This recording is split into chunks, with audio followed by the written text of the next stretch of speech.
My name is Epsiba Beulah. Before I was a Hindu girl doing a lot of idol worship, and I was like a completely a traditional girl, like accepting what father says, what the elder says, and I was used to respect all those things. And after coming to the Lord, and I stopped the tradition. I completely stopped the tradition, and I just entered into the love and compassion of the Lord. My parents arranged for the marriage, and it was like a 2 months gap from the arrangement to the marriage. And immediately after marriage, like he said, like I don't like you. I just want to leave, and he left. Even I was pleading him, I was begging him, and I was asking him to come back, but it never happened. If he is not going to come to me, I want to die. That if he is going to be separated from me, I should die. The day I was about to kill myself, I was watching a TV channel, and immediately she started like, here one girl is crying. You have been separated with your husband and you are planning to die now, but you are not going to do that. Immediately I called to one of my Christian friends, and she shared with me the gospel. On the spot, I accepted Lord as my Savior. The next moment, I felt free from the burdens and all kind of thoughts, and everything left me. Praise Lord అండి. దేవునికి మహిమ కలుగును గాక. ప్రార్థన చేసుకుందాం. పరిశుద్ధ గొప్ప దేవా, నీకు స్తోత్రం, స్తుతి, మహిమ, ఘనత, ప్రభావం చెల్లించుకుంటున్నాం నాయనా. ఈ సమయంలో ఉన్న పాటను మీ పాసనెత్తుకొచ్చుటకు మీరు మాకు ఇచ్చిన గొప్ప ధన్యతకి వందనాలు ప్రభా. నోవా చరిత్రని మేము ధ్యానిస్తుండగా ఈరోజు రెండో అంశంగా నాయనా మేము ధ్యానిస్తుండగా నాతో మాట్లాడి మీరే సమస్త మహిమ, ఘనత, ప్రభావాలు పొందుకోమని యేసుక్రీస్తు నామములో ప్రార్థనతో వేడుకుంటూ పొందుకుంటున్నాము తండ్రి. ఆమేన్. ప్రైజ్ లార్డ్ అండి. దేవునికి మహిమ కలుగును గాక. మరి ఈరోజు దేవాది దేవుడు మనకిస్తున్న వాక్యాంశం ఏంటి అంటే నోహాది మరి రెండో భాగం అండి. ఆల్రెడీ నిన్న నోవాని దేవుడు ఎలా దర్శించాడో తన 500 సంవత్సరంలో, తర్వాత ఏమి చేయమన్నాడు, పడవని ఎలా తయారు చేయాలి, మరి తన కుమారుల విషయంలోనూ అన్నీ తనకి చెప్పిన మాటని మనం నిన్న ధ్యానించాం. అయితే ఈరోజు 7వ అధ్యాయాన్ని సంపూర్ణంగా మనం ధ్యానించబోతున్నామండి. ఏ రీతిగా దేవాది దేవుడు మనల్ని నడిపిస్తాడో చూద్దాం. 7వ అధ్యాయం 1వ వచనం నుండి, యెహోవా ఈ తరము వారిలో నా ఎదుట నీతిమంతుడైన ఉండుట చూచితిని కనుక నీవును నీ ఇంటి వారును ఓడలో ప్రవేశించుడి. పవిత్ర జంతువులతో ప్రతి జాతి పోతులు 7, పెంటులు 7, పవిత్రములు కాని జంతువులలో ప్రతి జాతి పోతును పెంటియు 2, మరి ఆకాశ పక్షులలో ప్రతి జాతి మగను 7, ఆడవి 7, నీవు భూమి అంతటి మీద సంతతి జీవములో కాపాడినట్లు నీ యొద్దకు ఉంచుకొనుము. ఎందుకనగా ఇంకను 7 దినములలో, చూడండి 7 దినములలో నేను 40 పగళ్ళను 40 రాత్రులను భూమి మీద వర్షము కురిపించి నేను చేసిన సమస్త జీవరాశులను భూమి మీద ఉండకుండా తుడిచివేయుదునని నోహావుతో చెప్పెను. తనకు యెహోవా ఆజ్ఞాపించిన ప్రకారము నోహావు యావత్తు చేసెను.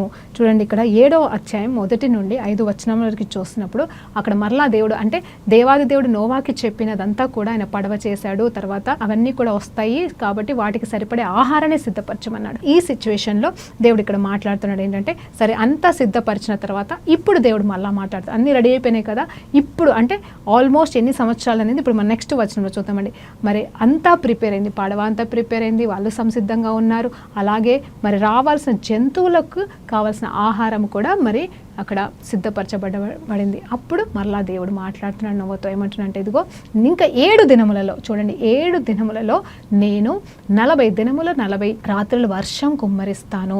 7 డేసే ఉంది కాబట్టి ఇప్పుడు ఆ 7 రోజుల్లో మిగతా జంతువులన్నీ కూడా వస్తాయి. అయితే నువ్వేం చేస్తావంటే సంఖ్య చొప్పున, మనం ఇప్పుడు చదివిన రీతిగా సంఖ్య చొప్పున కొన్ని పవిత్రమైనవి కొన్ని అపవిత్రమైనవి కూడా నీ దగ్గర పెట్టుకో.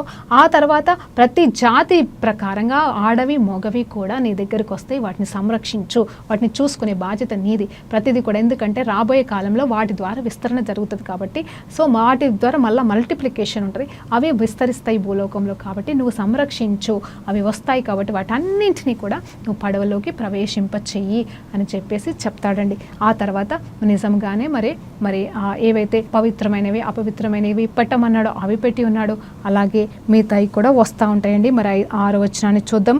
ఆ జల ప్రవాహము భూమి మీద వచ్చిన నోహాహు 600 ఏండ్ల వాడు. చూడండి ఇక్కడ అంటే ఈ మాటను బట్టి ఈ 600 వయస్సు వచ్చేసింది నోవాకి. అప్పుడు దేవుడు కనుగొన్నప్పుడు, కృపని ఇచ్చినప్పుడు, దర్శించినప్పుడు 500 సంవత్సరాల వయసు తర్వాత, అంటే మరి 550 అప్పుడు దర్శించాడా, 540 ఏళ్ళప్పుడు దర్శించాడా, ఆ బైబిల్ చెప్పట్లేదు. చెప్పట్లేదు, కానీ ఇంచుమించు 100 సంవత్సరాల వ్యవధిలో ఇదంతా జరిగిపోయిందండి. అంటే దేవుడు పాపాన్ని బట్టి బాధపడడం, తర్వాత ప్రణాళిక వేయడం, నోవాని పిలవడం, నోవా తయారు చేయడం, పడవ అయిపోవడం, సిద్ధపరచబడడం అంతా కూడా మరి 100 సంవత్సరాల్లో క్లియర్ అయిపోయినప్పుడు, అప్పుడు 600 సంవత్సరాలు కలిగినప్పుడు మరి నోవాతో దేవుడు మరి ఇప్పుడు వర్షం రాబోతుంది అంటాడు. అంటే ప్రళయం, మొదటి ప్రళయం, వర్షమే కాదండి, జస్ట్ వర్షమే కాదు, మరి ప్రళయమే ఆరంభమైందంట. ఆరంభం సమయంలో నోవా వయసు 600 సంవత్సరాలని మరి ఇక్కడ రాయబడింది. అప్పుడు నోహవు అతనితో కూడా అతని కుమారులు, అతని భార్యయు, అతని కోడన్లను ఆ ప్రవాహ జలములను తప్పించుకొనుటకై ఆ ఓడలో ప్రవేశించిరి. దేవుడు నోవాహునకు ఆజ్ఞాపించిన ప్రకారము పవిత్ర జంతువులతోనూ అపవిత్ర జంతువులతోనూ పక్షులలోనూ నేలకు ప్రాకు వాటన్నింటిలోనూ మగది ఆడది జత జతలుగా, చూడండి జత జతలుగా ఓడలోనున్న నోహవు నొద్దకు చేరెను. 7 దినములైన తర్వాత ఆ ప్రవాహములను భూమి మీదికి వచ్చెను. నోవాహు వయస్సు యొక్క 600 సంవత్సరంలో 2వ నెల 17వ దినమున మరి మహాగాధ జలముల ఊటలనియు మరి ఆ దినమందే విడవబడేను. ఆకాశపు తూములు విప్పబడెను. 40 పగులును 40 రాత్రులను ప్రచండ వర్షము భూమి మీద కురిసెను. ఆ దినమందే నోవాహును, నోహవు కుమారులు షేమును, హామును, యాఫేతును, నోహవు భార్యయు వారితో కూడా అతని 3 కోడన్లను ఆ ఓడలో ప్రవేశించిరి. వీరే కాదు, ఆయా జాతుల ప్రకారము ప్రతి మృగమును, ఆయా జాతుల ప్రకారము ప్రతి పశువును, ఆయా జాతుల ప్రకారము నేల మీద ప్రాకు ప్రతి పురుగును, ఆయా జాతుల ప్రకారము ప్రతి పక్షియు, నానా విధములైన రెక్కలు కలిగిన ప్రతి పిట్టయు ప్రవేశించెను. జీవాత్మ కలిగిన సమస్త శరీరంలో రెండేసి ఓడలోనున్న యోవాబు వద్దకు ప్రవేశించినవన్నీ దేవుడు అతనికి ఆజ్ఞాపించిన ప్రకారము సమస్త శరీరంలో మగదియు ఆడదియు ప్రవేశించెను. అప్పుడు యెహోవా ఓడలో అతనిని మూసివేసెను. ఆ జల ప్రవాహము 40 దినములు భూమి మీద నుండగా జనములు విస్తరించి ఓడను తేలజేసినందున అది భూమి మీద నుండి పైకి లేచెను. జలములు భూమి మీద ప్రవచరించుండగా ప్రబలి మిక్కిలి విస్తరించినప్పుడు ఓడ నీళ్ళ మీద నడిచెను. ఆ ప్రచండ జనములు భూమి మీద అత్యధికంగా ప్రబలినందున ఆకాశమంతటి క్రిందనున్న గొప్ప పర్వతములన్నీ మునిగిపోయెను. ఆ 15 మూరల ఎత్తున నీళ్లు ప్రచండము ప్రబలిను కనుక పర్వతములను మునిగిపోయెను. అప్పుడు పక్షులేమి, పశువులేమి, మృగములేమి, భూమి మీద ప్రాకు పురుగులేమి, భూమి మీద సంచరించు సమస్త శరీరులేమి, ఆ సమస్త నరులేమి చనిపోయిరి. పొడి నేల మీదనున్న వాటన్నింటిలోనూ నాసికారంధ్రంలోనున్న జీవాత్మ సంబంధమైన ఊపిరి కలిగి ఉన్నవన్నీ చనిపోయెను.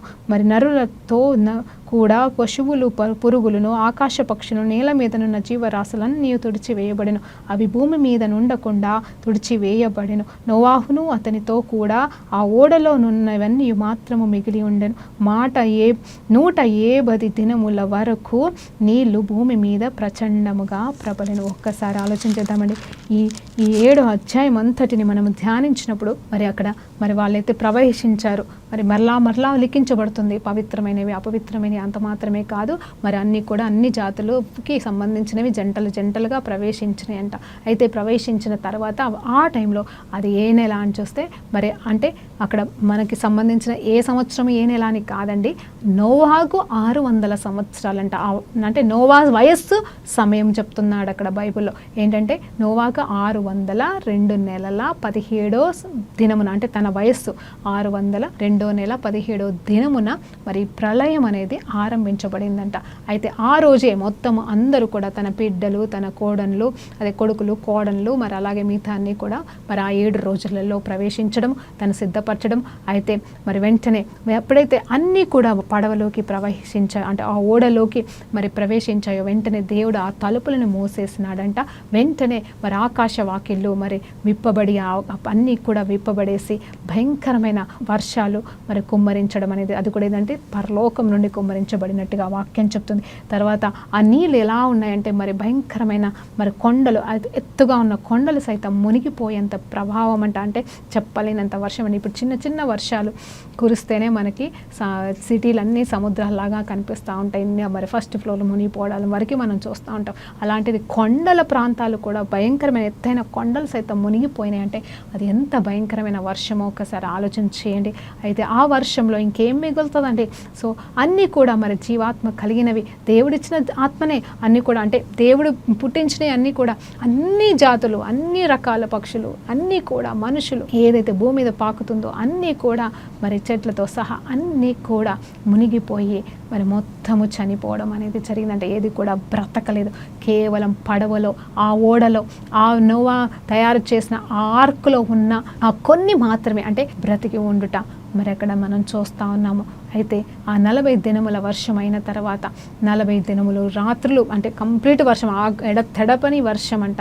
ఆ వర్షము పడిన తర్వాత మరి దేవాది దేవుడు మరి ఎలా జ్ఞాపకం చేసుకోబోతున్నాడు అదైతే మనం నెక్స్ట్ అధ్యాయంలో చూద్దాం. కానీ ఇక్కడ మనం ఇవి ఆలోచన చేసినప్పుడు ఇక్కడ ఏమని ఉంటుందో తెలుసా అండి, 150 రోజుల వరకు కూడా మరి వర్షం నీళ్ళు అలాగే ఉండిపోయినాయి అంట. ఆ తర్వాత 150 రోజులైన అంటే 40 రోజుల వర్షం పడితే 150 రోజుల వరకు ఆ నీళ్ళు ఎక్కడి పోవాలో కూడా అర్థం కాకుండా అలాగే ఉండడం అనేది జరిగిందంట. అయితే వర్షం అయితే మెల్లమెల్లగా తగ్గుతుందేమో, కానీ నీళ్ళ ప్రభావం మాత్రం తగ్గడమే లేదంట.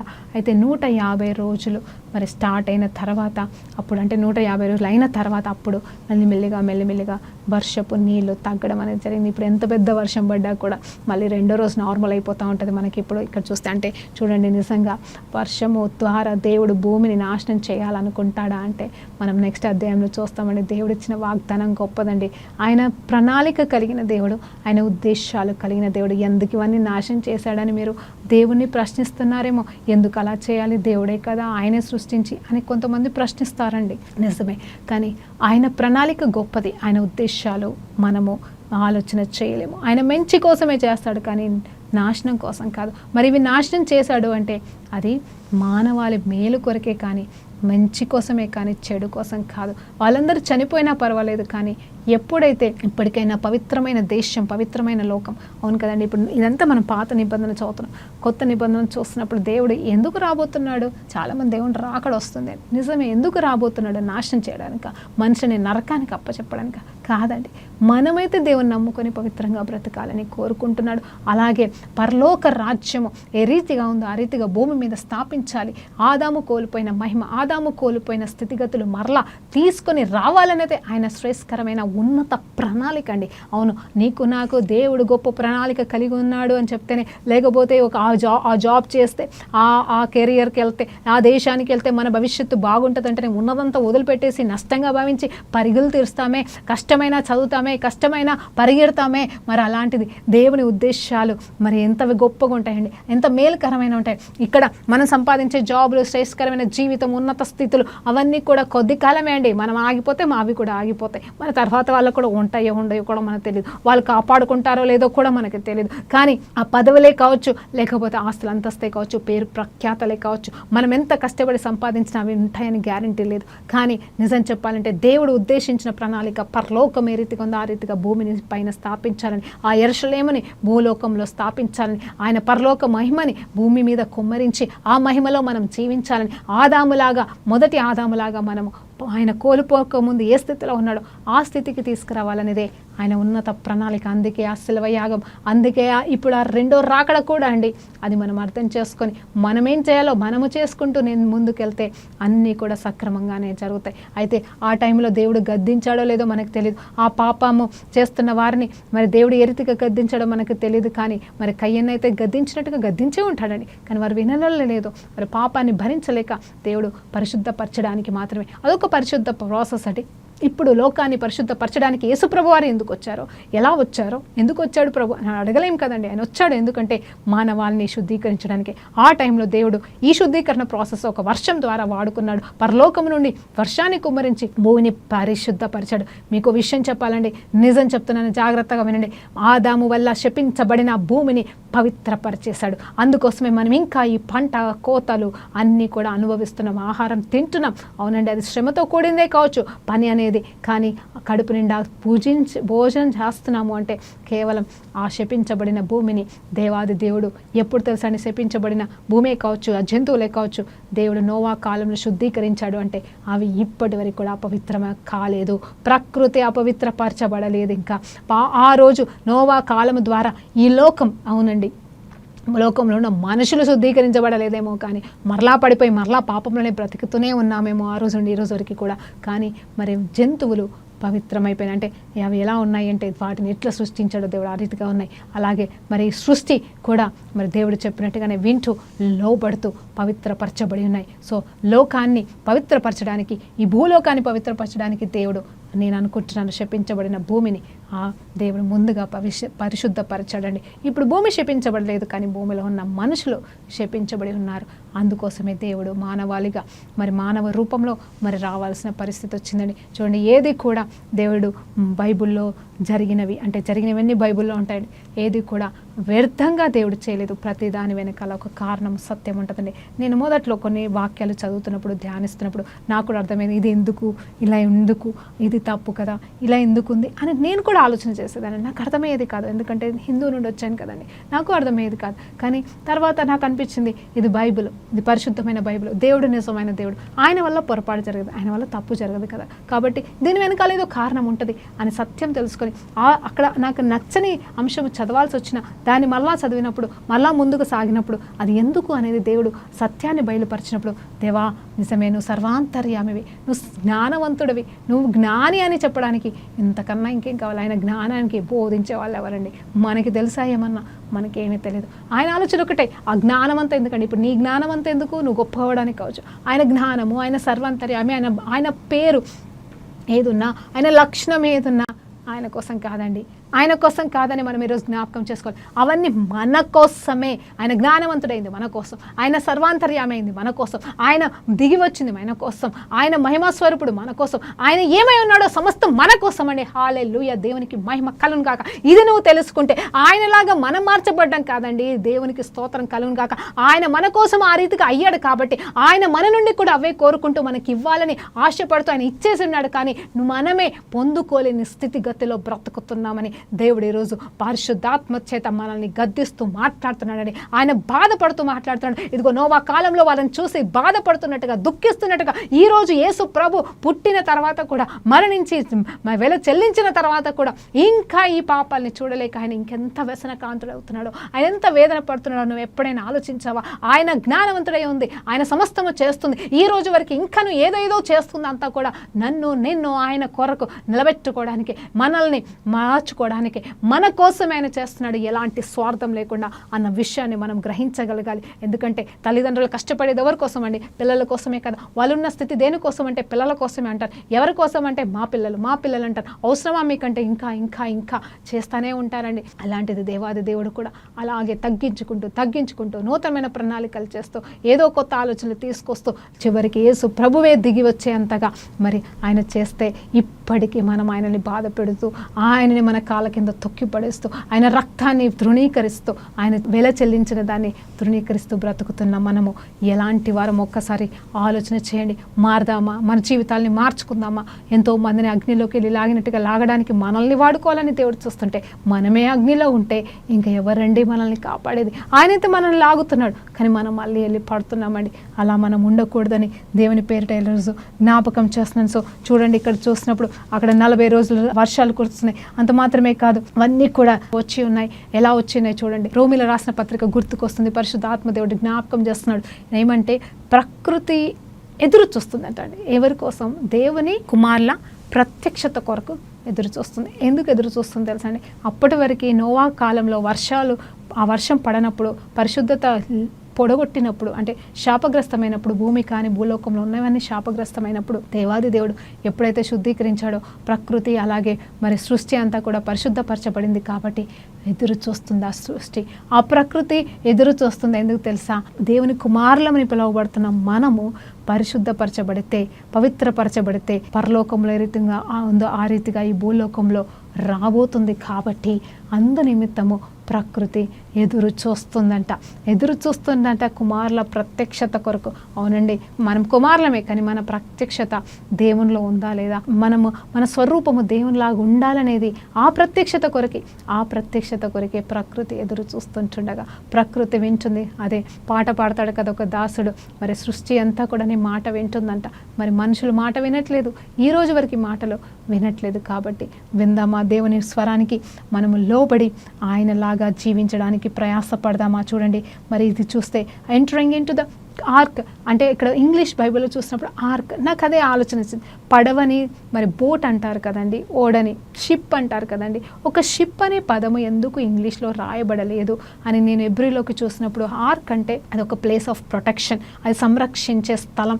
అంటే మనకు మందసం ఉంటుంది, ఆర్క్ ఆఫ్ కవెనెంట్ అని చెప్పేసి. నిజంగా చెప్పాలంటే ఇక్కడ దేవాది దేవుడు నాతో మాట్లాడి 2 నిమిషాలు చెప్తాను, వీలైతే ఇంకా మనము అంశంలోకి ముందుకు వెళ్తాం కదండి, నెక్స్ట్ భాగాల్లో కూడా అక్కడ కూడా ధ్యానిద్దాం. నిజం చెప్పాలంటే తెలుగులో ఓడ అని రాయబడింది, కానీ ఇంగ్లీష్లో ఆర్క్ అంటే మందసం కదండి. అంటే that is a place of protection, ఒక స్థలము లాంటిది. అయితే అక్కడ ఏముంటుందంటే నిజంగా మరి దేవుడు మందసాన్ని తయారించే, అంటే నిబంధన మందసం అంట, ఒట్టి మందసం కాదు, నిబంధన మందసం అనేది ఒకటి పెట్ట లాంటిది తయారు చేసి ఉన్నారు. అయితే ఇక్కడ కూడా పెట్టనే, అది కూడా పెట్టనే, కానీ ఇది నీళ్ళలో ప్రవహించడానికి మునిగకుండా, అంటే దానికి రాయబడిన కీలును బట్టి మరి దేవుడు చెప్పినట్టుగా మరి నోవా తయారు చేశాడు కాబట్టి అది మునగకుండా, అది కొండలపై అంటే కొండలంత ఎత్తు ప్రవాహంలో నీళ్లు ఉన్నను అందులో అది ప్రవహిస్తూ వెళ్ళిపోయింది, కొట్టుకుపోతూ వెళ్ళిపోతుందే కానీ అది మునగట్లేదు, అలాగే దాంట్లోకి నీళ్ళు పోవట్లేదు. అందుని బట్టి దేవునికి స్తోత్రం కలుగును కాక. అలాగే ఇప్పుడు దేవాది దేవుడు ఆర్క్ని, దేవుని మందసం అనేది పెట్టి ఉన్నాడు, అలాగే నిబంధన కూడా చేసి ఉన్నాడు. ఇక్కడ నోవాతో కూడా మొదటి నిబంధన అనేది జరిగిందండి. అది మనం నెక్స్ట్ అధ్యాయంలో, మనము 9వ అధ్యాయంలో చూస్తాం. నిజం చెప్పాలంటే ఆర్క్ అంటే మందసం, అంటే ఒక పెట్టనే కావచ్చు. అది పెట్టెలో ఏం పెట్టి ఉన్నాము అనేది మనకి మోసెస్ కాలంలో, ధర్మశాస్త్ర కాలంలో మనకు అది తెలుసు. అక్కడ ఏమి పెట్టినానో ఇక్కడ ఇందులో దేవుడేం పెట్టాడు తెలుసండి, పవిత్రంగా చూస్తున్న నోవాను, అలాగే పరిశుద్ధపరిచిన నీతిమంతుడైన మరి నోవాను, తనకు సంబంధించిన వారిని. అలాగే ఇంకొక విషయం చెప్తానండి, మరి అక్కడ చెప్పాలంటే దేవుడు ఎందుకు ఎన్నో పక్షులు ఉండగా కూడా మరి రెండింటినే స్పెషల్గా ఎన్నుకున్నాడు అనేది మనకు తెలియదు. కానీ చెప్పాలంటే అవైతే పాపం చేసినవైతే కాదు, కానీ మరి పాపాన్ని బట్టి అవి శపించబడినాయి. ఆ శపించబడిన వాటిలోకి వెళ్ళి దేవుడు రెండుగా మరి పిలిచిన పిలుపుని బట్టి పవిత్రపరచబడినట్టుగా, అంటే మనం పైన పిలుపు ఉంటే కూడా ఆ పిలుపే మనల్ని పవిత్రపరుస్తుందని మనం గతంలో ధ్యానించినట్టుగా, మరి ఆ రెండింటిని ఒక్కొక్కటి జంటగా, ఎందుకంటే దేవుని ఉద్దేశం మల్టిప్లికేషన్ అని చెప్పినట్టుగా దేవుడు వాటిని పిలిచాడు, వేటిని పిలిచాడో అవే వచ్చాయి. మరి అవి ఎప్పటికీ పవిత్రపరచబడినే ఉన్నాయండి. ఆ తర్వాత ఈ ఆర్క్ని మనం ధ్యానిస్తే, అక్కడ ఆర్క్లో అయితే మందసంలో మరి రొట్టెలు ఉండొచ్చు, లేకపోతే అహరోను కర్ర ఉండొచ్చు, లేకపోతే ఇంకేదైనా ఉండొచ్చు. కానీ ఇక్కడ చూసినప్పుడు మాత్రం మరి దేవుడు ఏర్పాటు చేసుకున్న జనాంగము, అంటే ఆ కొద్ది జనాంగం, ఆ 8 మంది మాత్రమే ఉన్నారు. తర్వాత ఇవన్నీ కూడా ఉన్నాయి. ఇప్పుడు మరి దేవుడు ఆ మందసంలో పెట్టినట్టుగా ఇక్కడ వీరిని కూడా ఒక మందసంలో పెట్టినప్పుడు మరి మనం ఎంత పవిత్రంగా బ్రతకాలి. వాటి నుండి వచ్చిన వారమే, అంటే ఈ నోవా నుండి వచ్చిన వారమే మనమని మరొక్కసారి దేవుడి ఈ సమయంలో జ్ఞాపకం చేస్తుండగా ముందుకు సాగుదామండి. దేవునికి మహిమ కలుగును గాక. అయితే నెక్స్ట్ అధ్యాయంలో చూసినప్పుడు కూడా మనము ఏమి నేర్చుకోబోతున్నామో దాన్ని మనం క్లుప్తంగా తర్వాత ధ్యానిద్దాం, ప్రార్థన చేసుకుందామండి. పరిశుద్ధుడా గొప్ప దేవా, నీకు స్తోత్రం, స్తుతి, మహిమ, గంతే ప్రభావం చెల్లించుకుంటున్నాం నాయన. నిజమే తండ్రి ప్రభా, మందసము గురించిన ఒక ఇంట్రొడక్షన్ ఈరోజు మాకు ఇచ్చి ఉన్నారు, అందుని బట్టి నీకు స్తోత్రం అయ్యా. అయ్యా, ఇంత గొప్ప ప్రళయంలో తండ్రి ప్రభా నువ్వు ఎందుకు ఎవరిని ఏర్పాటు చేసుకున్నావు, ఎందుకు కాపాడినావు అయ్యా, నువ్వు ఏమై ఉన్నావో ఎందు నిమిత్తం అనేది ఈరోజు మాకు బోధించిన తండ్రి. అయ్యా, మేమేమన్నామో మేము కూడా నీకోసమే ఉండులాగా మాకు మారు మనసుని దయచేయండి అయ్యా. నోవా కాలం లాంటి రోజులు ఈరోజు ఉన్నాయని మాకు తెలుసు ప్రభా, మేము ధ్యానిస్తున్నాము, కానీ అలా ఉండడం నీ చిత్తము కానే కాదు. కాబట్టి ప్రభా నువ్వు ఎలా ఉండకోరుతున్నావో తను ఆ రీతిగా మేమందరం ఉండుటకు సహాయం చేయమని యేసుక్రీస్తు నామములో నీ రక్షణ పడవలో ప్రతి బిడ్డ ఎక్కుటకు కృప చూపించమని అడిగి వేడుకుంటూ పొందుకుంటున్నాము తండ్రి. ఆమేన్. ప్రైజ్ లార్డ్ అండి. దేవునికి మహిమ కలుగును గాక.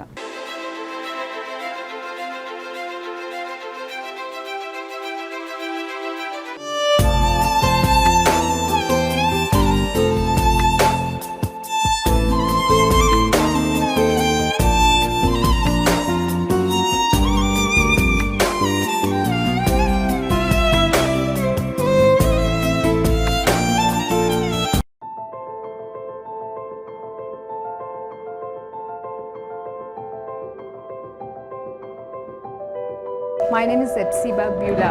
Before I was a Hindu girl doing a lot of idol worship, and I was like completely a traditional girl, like accepting what father says, what the elder says, and I was used to respect all those things. And after coming to the Lord, and I stopped the tradition. I completely stopped the tradition, and I just entered into the love and compassion of the Lord. My parents arranged for the marriage, and it was like a 2 months gap from the arrangement to the marriage. And immediately after marriage, like he said, like I don't like you. I just want to leave, and he left. Even I was pleading him, I was begging him, and I was asking him to come back, but it never happened. If he is not going to come to me, I want to die. That if he is going to be separated from me, I should die. The day I was about to kill myself, I was watching a TV channel, and immediately she started like, here one girl is crying. You have been separated with your husband and you are planning to die now, but you are not going to do that. Immediately I called to one of my Christian friends, and she shared with me the gospel. On the spot, I accepted Lord as my Savior. The next moment, I felt free from the burdens and all kind of thoughts, and everything left me.